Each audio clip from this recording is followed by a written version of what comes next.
Hello, friends. Pastor Tim Westermeyer here, Senior Pastor of St. Philip Deacon in the western suburbs of Minneapolis. Good to be with you, as always. Today, what is the date? It is the 29th of June. I don't know if you've been following the reports this week, earlier in the week, but there was some bad weather which impacted travel, and it turns out that impacted my family's travel.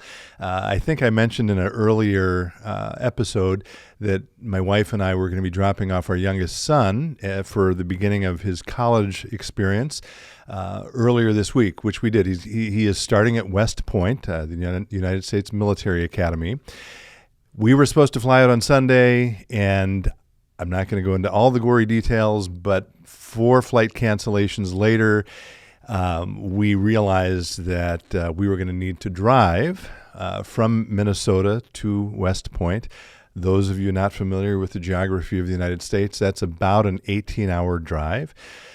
So we missed his reporting time by about 24 hours. I have to give a shout out to the folks at the Academy at West Point. They were so understanding, so accommodating, so supportive.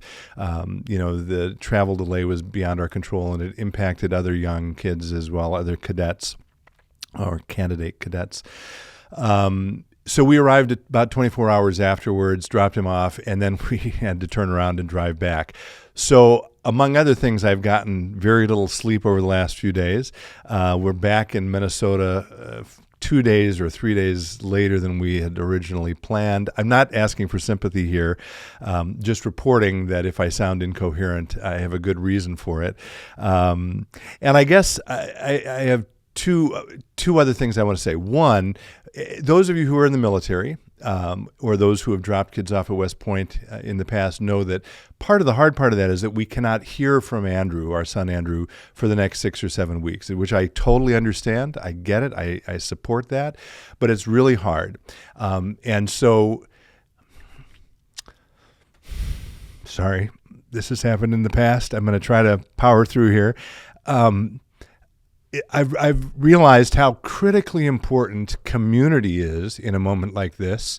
And I don't do a lot on Facebook, believe it or not, but I have joined the parents page of Andrew's class on Facebook, and simply hearing from them and listening to their stories and being in community with them has been really, really important for the last couple of days as we are not hearing from Andrew. So I would generalize that and just remind all of us that life is hard. Life is filled with challenges and pain and difficulty.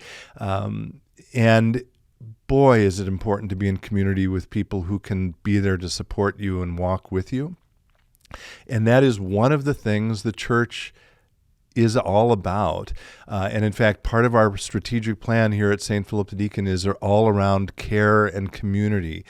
And that means authentic, genuine community. It means coming to this place and admitting our faults and our failures and our weaknesses. As I've probably said this before, the church is a hospital for sinners. It's not a hotel for saints.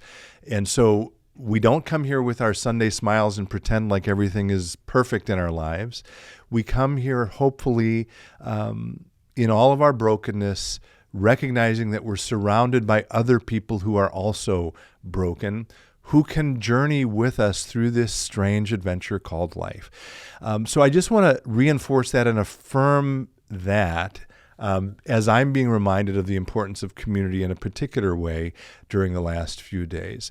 In a past episode, final thing I'll say, I mentioned that I'm heading out of the country for a couple weeks now for a long-planned traveling in England for a little bit of study and renewal.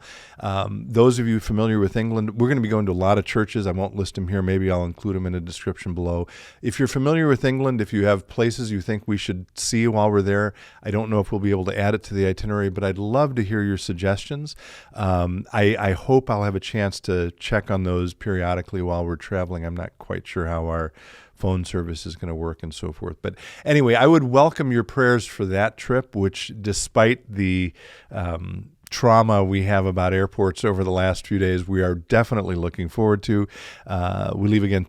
Actually, we'll probably leave the day this is published.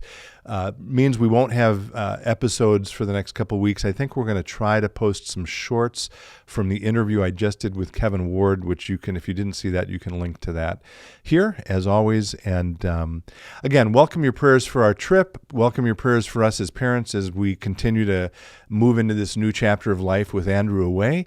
And again, find a community in your life, whether that's a church or somewhere else. Find people who can support you and be with you. It's so important, and it's important. Maybe I'll leave it at that. And this community is important to me, and I'm grateful for your time as always. I'll see you in a couple of weeks, and in the meantime, be well, stay in touch, and God bless.